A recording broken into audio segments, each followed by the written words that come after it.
Hi, everyone. This is Jason Barrack of Wall Street from Main Street. Welcome back to another Wall Street from Main Street podcast interview. Today's special guest is a first-time guest, but I've followed his work for many years.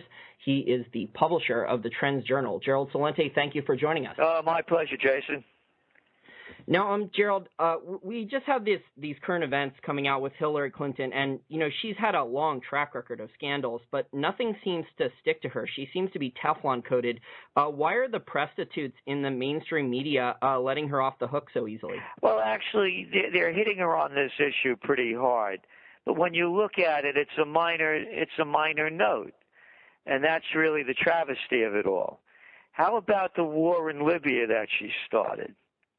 I mean, anybody talk about that one? How about the surveillance?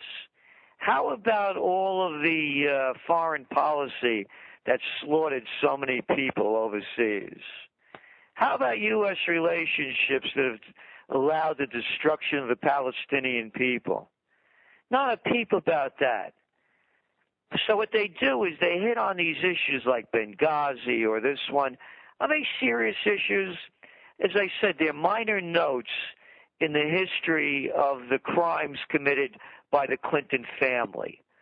Whether it's Bill Clinton right after he got elected, bombing Baghdad, to the no-fly zones, to the sanctions put on Iraq when Madeleine Albright, well, not all that bright, was questioned by Leslie Stahl when Albright was Secretary of State. If the sanctions put on by Clinton, the bill, were worth the price of 5,000 dead Iraqi children. And Madeleine said, yes, they were. So this is the Clinton legacy.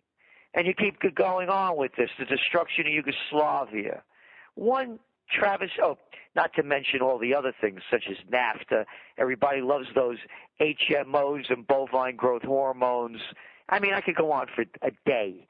So what I'm saying, Jason, is the prostitutes went after this, made it a big issue, and like everything else, it's in and out of the news. Hey, how about CIA torture? That one really flipped out real quick. So the crimes committed by the Clinton family run long and deep, and this is only a light one.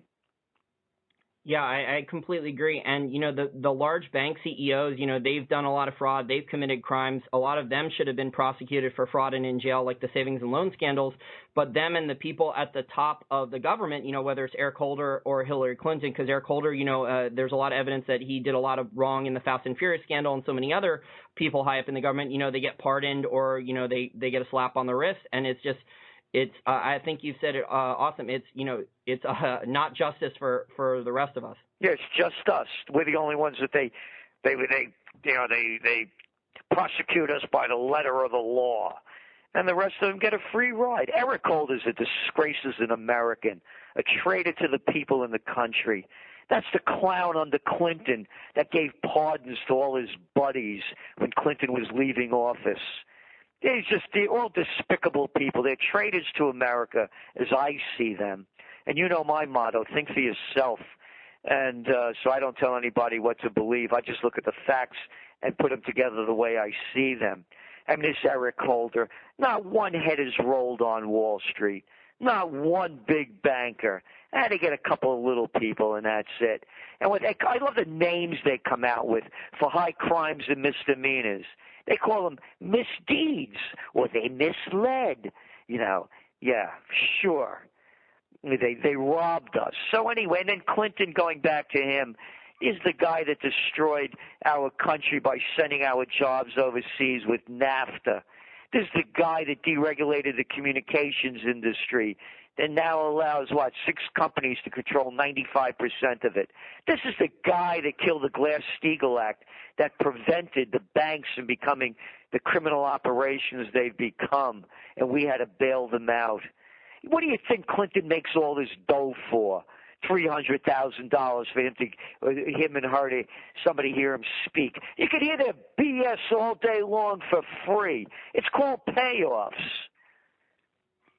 Now, Gerald, we obviously, we could go back and forth naming countless examples from both of the political parties, the Republicans and the Democrats. There's not a humongous amount of difference between the two, in my opinion. I just think, they just disagree where to spend the loot that they steal from the taxpayer. Are we going to see a rise of a new powerful third political party in the near future? If the people in this country have any courage, this is the time to do it. I began my career forecasting trends in 1980.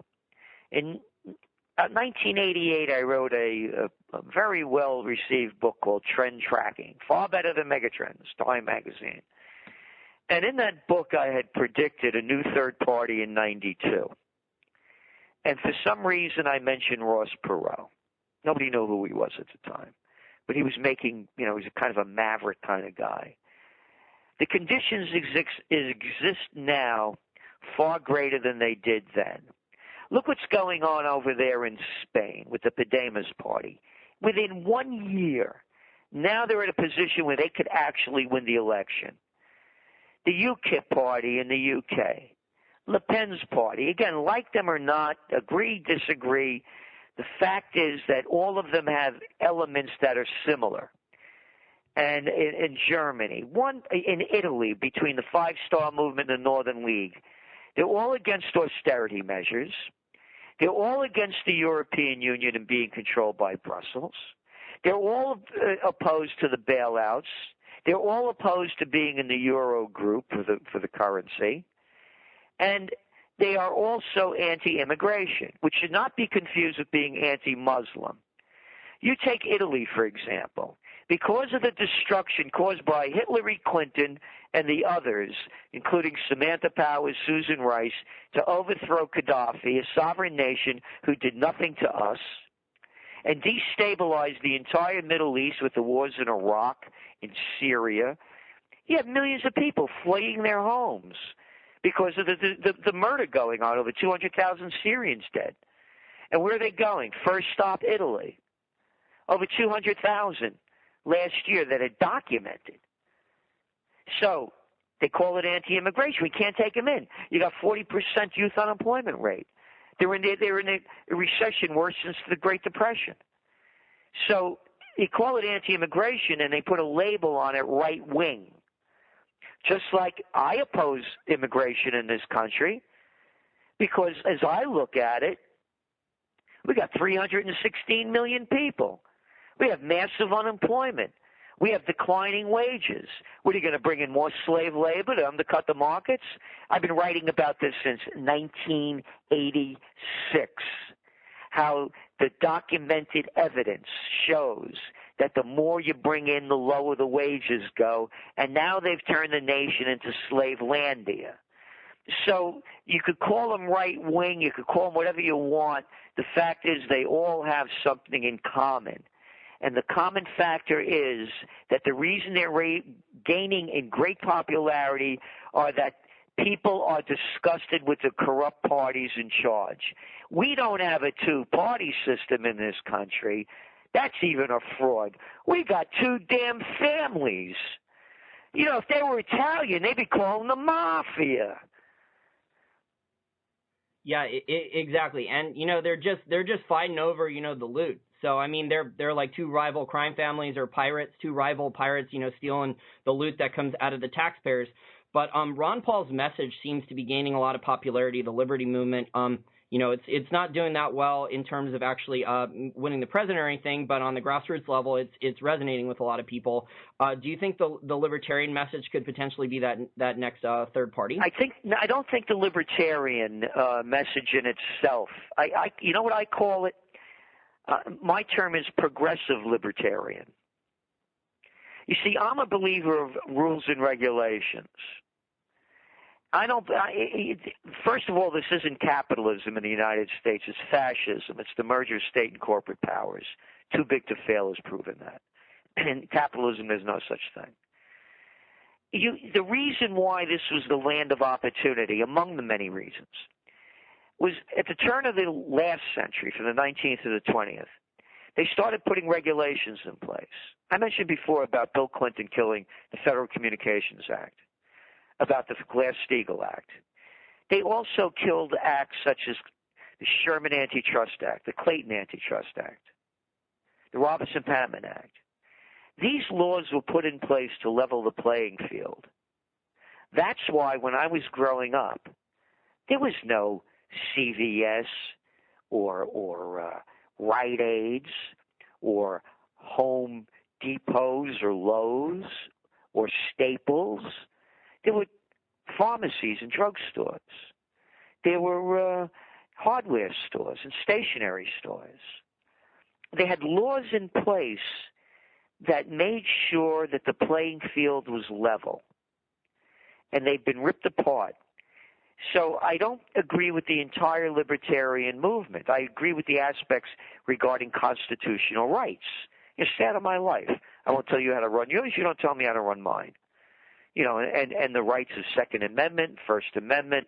But I also believe in the progressive elements that, you know, you have a Declaration of Independence and a Constitution because there are, you know, laws put in place. So I think a combination of the two, progressive libertarian, would be the winner for this upcoming election. And I have to say, Jason, the opportunity has never been greater.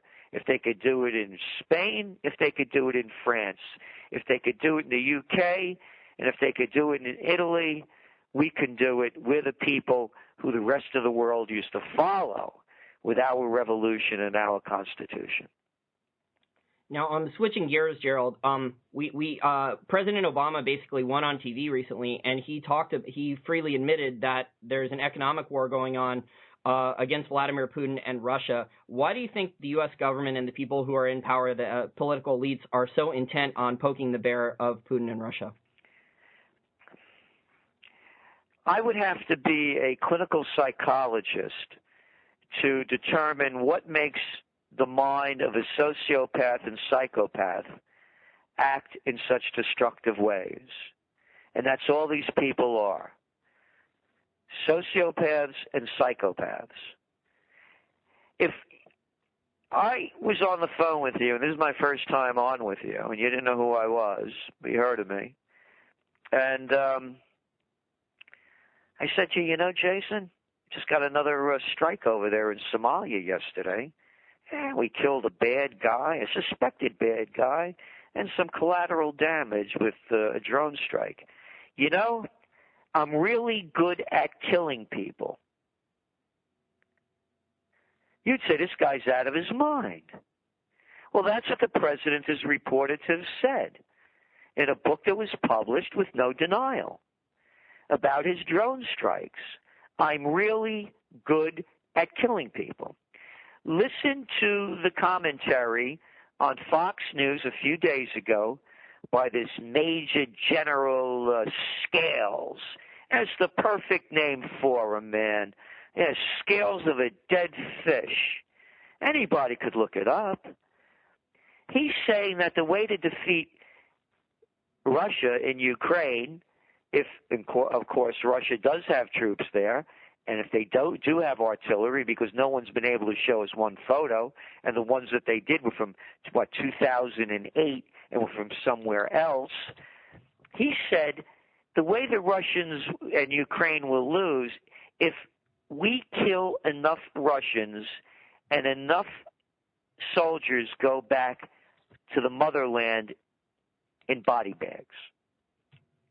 This is a guy that's an American representing us. So what I'm saying is, it's not only the cops. Why do you think the cops have gone wild in this country? The fish rots from the head down. It's Murder Incorporated. You can kill whoever you want for any reason, any excuse, no judge, no jury, no trial. And nobody cares. So all they're doing is following orders. They're mimicking the rot at the top. So with Putin, we have the whole neocon issue of the belief that, you know, the United States has to diminish the power of Russia so we maintain our superpower status. And anybody thinks that they're going to beat Russia's out of their minds.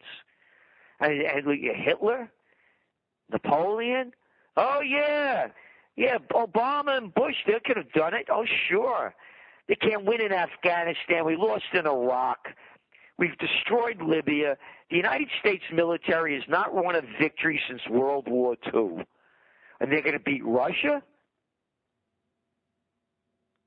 Yeah, and it looks like the people in power, they're trying to rehash, the Cold War. So I guess there was a lot of younger adults back then, right, who were fighting the Cold War. They were PhDs in Russian literature. I think Condoleezza Rice was.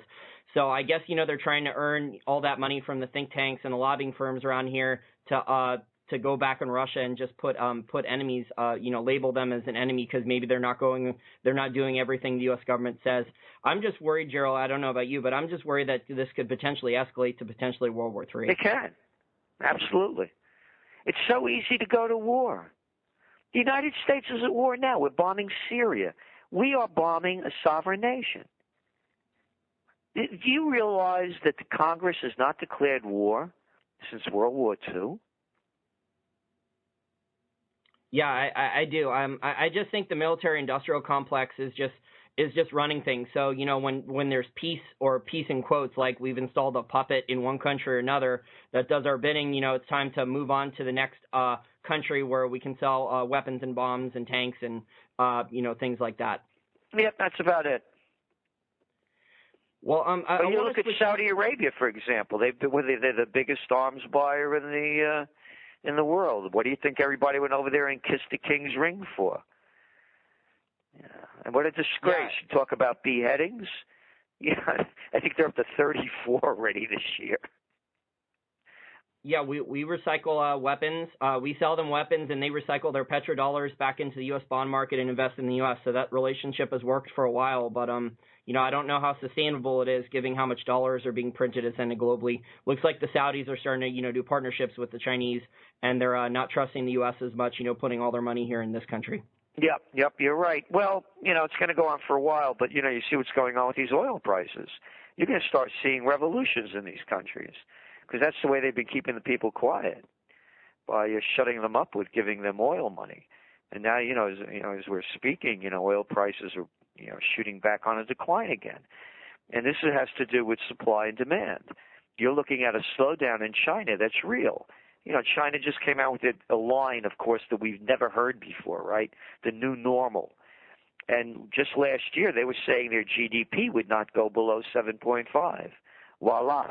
It's now at 7%, and it's going to go lower. So their demand is way down. Copper prices, nickel prices, one after another because of slowing demand. So you're going to – and ironically, in our Trends Journal, we cover many more things than what we're talking about. We look at energy and environmental food. I coined the term clean food back in 1993. So we look at over 300 different trend categories. Well, we're really on top of the new energies coming up, and we don't call them alternative energies. We call them dominant energies. And it's you're going to see it beyond wind, solar, geothermal, biofuel. You're seeing it with Toyota now, really pushing their hydrogen-based cars. It's going to happen. Clean nuclear too, using thorium rather than uranium. I'm saying this because, ironically, this is at the same time when there's an oversupply of fossil fuels and a declining demand. So this is the tipping point where you're going to see what would Saudi. Do you think anybody care about Saudi Arabia if their major export was broccoli? So, yeah, I completely agree. This is a lot of this comes down to oil. Oil is the largest industry in the world right now, right? I don't know, but I would assume it is. And boy, they're taking a beating. I mean, with these oil prices, one place after another. All these boom towns in North Dakota and all these areas, they're unraveling by the minute. Because when you look at the numbers and what has to be sustainable, West Texas below $50 a barrel isn't making it for a large number of the producers, and not only in the United States, but shale production around the world. So this is really big news because it's signaling, as I said, a lot more than just low oil prices. It's signaling a decline in the global economy. And by the way, you're looking at oil now. West Texas is at $45.11, down 4%, and Brent is down to 54.70. Last week it was over 60. In June it was $115. $115. It's now down to basically $54 a barrel. So again, in the beginning, people thought this is, the Saudis and the United States, to punish Putin. Much bigger than that. Yeah, and I think the lower the oil price stays, Gerald, I think we're going to see governments potentially collapse. So, Venezuela, I think, because they haven't invested their oil profits properly. They haven't saved a lot of their cash for a rainy day for when there was low oil prices. They never planned on the oil price dropping, and a lot of the private sector oil producers, they're not going to survive. So, and most of the high-paying full-time jobs that were created in the United States since 2008, they've been in the oil sector. You're 100% right. You're 100% correct. And yep, no, I agree with you. Well, my next question, Gerald, and you've talked about this a lot in your work, is do you think the middle class is being intentionally destroyed? No, it's not. It's not that we're being intentionally destroyed. It's an intentional takeover. It's a multinational takeover. That's all it is. And now you're looking with these new trade agreements coming up, the Trans-Pacific Partnership and these other trade deals, the one in Europe. It's just one after another. So what's going on here is that it gives the rights of the multinationals over sovereign nations. So what we're looking at, again, it goes back to the deregulation. And the multinationals are now in charge. You get out of college, where are you going to work? You don't open up your own drugstore, your own hardware store, your own dress shop. There's nothing to open up anymore. You're going to go to work for who? Walmart? You're going to go for work for Home Depot, Lowe's, Staples. So that's the destruction of the middle class. That's what I was saying before. So the destruction is that the politicians have sold out to Wall Street. Period, paragraph. Why has the market gone from roughly 8,000 in 2009 to 18,000 now? Because of quantitative easing and low interest rates. So what does that mean? Well, it means that if you're a big company, you buy back your stock, you're borrowing money for nothing, and you drive up the price of the stock, and you cash in on it. And why else is the market going up? Well, you could borrow that cheap money, and what does it do? It allows all these private equity groups and investment capitalists, venture capitalists, to do big deals, more mergers and acquisitions. So that's what's happened. That's the other part of the boom. And it's not only in the United States. In Japan, they call it Abenomics. And you look at the real facts. You're looking at the Nikkei up at, 15-year high. You're looking at quantitative easing in Europe from Mario Draghi. Markets over there up at 7-year highs. But in the meantime, the economies are in the skids. So it's not an intentional destruction of the middle class. It's an intentional program to enrich the filthy rich even more.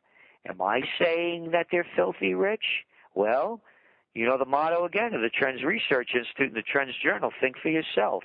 According to Oxfam, 1% of the people in the world will own more than 99% in 2016. Less than a year away.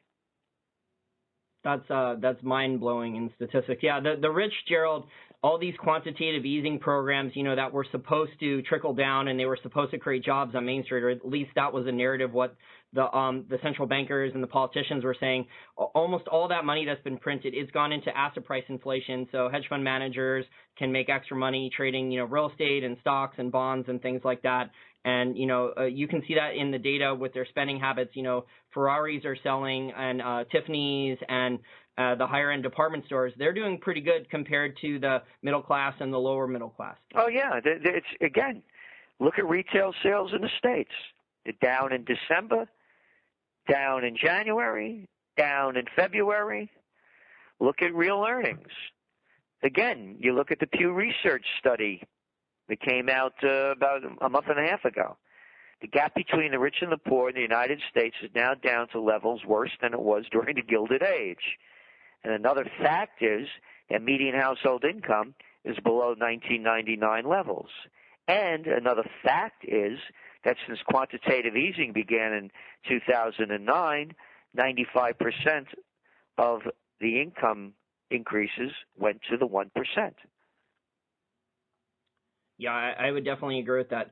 My last question before I let you go, and you can tell the listeners more about the Trends Journal, has to do with Edward Snowden and other whistleblowers. You know, we hear politicians, mostly from both parties, talk about how they want to reform government and improve it. But when whistleblowers come forward, you know, with facts, trying to improve government and, you know, change it for the better, you know, they're treated very harshly. There's threats on their head. You know, other bad things can happen to them. There's the Gary Webb guy. I think the new movie's coming out, Kill the Messenger. There's so many examples of whistleblowers, you know, not getting respected and fair treatment. What's your opinion of all this? Well, you mentioned when politicians say, right? You reference politicians. So that means you're referencing two parties because they're the ones in control, the Republicans and the Democrats. To me, they're no different than the Bloods and the Crips. They're murderers, and they're thieves. How many more people do Democrats and Republicans have to murder? And all those, by the way, that put your name on those parties are accessories to the murders of the over 1 million in Iraq on a war based on lies, in Afghanistan based on lies, in Libya based on lies. So how many more murders do they have to commit, continuing drone strikes and continuing conquests and imperialism in other countries? How many more people do they have to kill before people have the courage to say that the people that they believe in their parties, they call Democrats or Republicans are murderers? And how much more of our money do they have to steal in the names of too big to fail, bailouts, in terms of tax breaks, loan guarantees, and special favors before they call them thieves? They're murderers and thieves. So, to answer your question, how can you expect any good coming from the Bloods and the Crips? Of course they're going to demonize and try to bring down anyone that tries to bring out the information that they're murderers and thieves with other facts. So, dogs don't make cats. They're never going to do anything that is in the interest of the public interest. They only do what's in their interest. And it goes back to earlier in our conversation. I'm not a psychologist or a psychiatrist. I don't know what conditions create psychopaths and sociopaths. But that's who you have in government. And when I look at the people running for president, every one of them reminds me of the guy I couldn't stand and girl I couldn't stand in high school and college that wanted to be class president and head of the student council. Every one of them. Little boys and girls, not a man or woman among them. Yeah, Gerald, I live right outside of Washington, D.C., so I've had to deal with, you know, both political parties and blind ideologues. They're in a complete bubble. You know, they think their economy is recovering and it's doing well just because there's a whole bunch of new construction here in D.C. and there's high-paying jobs for a lot of people here in D.C. with the right connections, and there's all these celebrity chefs here in D.C. that are opening up restaurants now. So they think because those things are happening, they think the rest of the country is doing pretty well. Right. Well, I just want to give you some time to please tell my listeners about the Trends Journal if they're interested in signing up. Yeah, well, the Trends Journal is the only place where you're going to read history before it happens. And when you look at our trends, you could see one after another has come about before anyone was talking about it. And not only do we have the Trends Journal quarterly, and by the way, it's 54 pages, full color, and print or online edition. We have a Trends Monthly, and each weekday night we do Trends in the News. And we also have conferences here in Colonial Kingston, New York, trend seminars and other functions related to trends. So there's, as we see it, there's no other magazine or source of trend-worthy information available that mirrors ours that comes close to it. And, of course, there's the money-back guarantee. If you don't like it, you get your money back in 30 days, no risk. Yeah, that sounds good. I'm looking over your copy now. You have a lot of interesting ideas there that I definitely don't read in the mainstream media. No, the prostitutes don't talk about these things.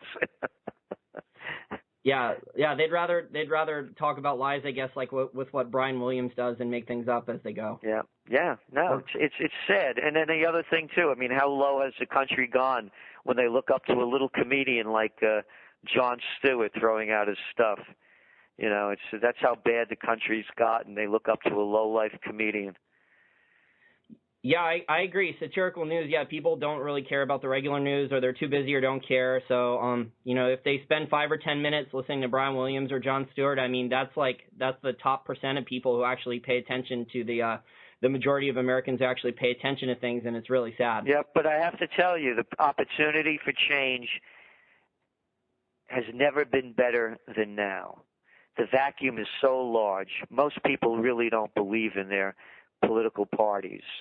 And now the vacuum could be filled with something really great, a whole new direction. Again, I've been at this, since 1980. I've never seen a greater time for opportunity than now. When people rise to a higher level, that's when it'll change. And it doesn't take that many. I was reading something, I forgot who it was, but they were talking about a revolution. And they said that they did it with about 80-something people, and they could have done it with about 15. I think it was Castro, actually.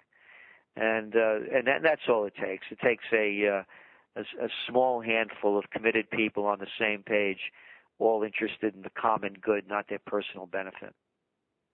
Yeah, and this information war or information revolution, it can occur now over the internet. So it's a lot easier to spread thoughts and share them and things like that, whereas, in the past it was nowhere near as easy to connect with as many people as quickly and efficiently. Exactly. Well, I just want to thank you again for your time, Gerald. I enjoyed the discussion about the political stuff. I mean, I've worked in politics a little bit, too, before I started waking up to what was really going on. And thank you for your insights. Oh, that's great. So you know what it looks like. Yeah. I've been living in D.C. area too long. I've kind of like gotten very numb to it. Yeah. Okay. Well, thanks again. All right. Thank you very much, Jason. All the best.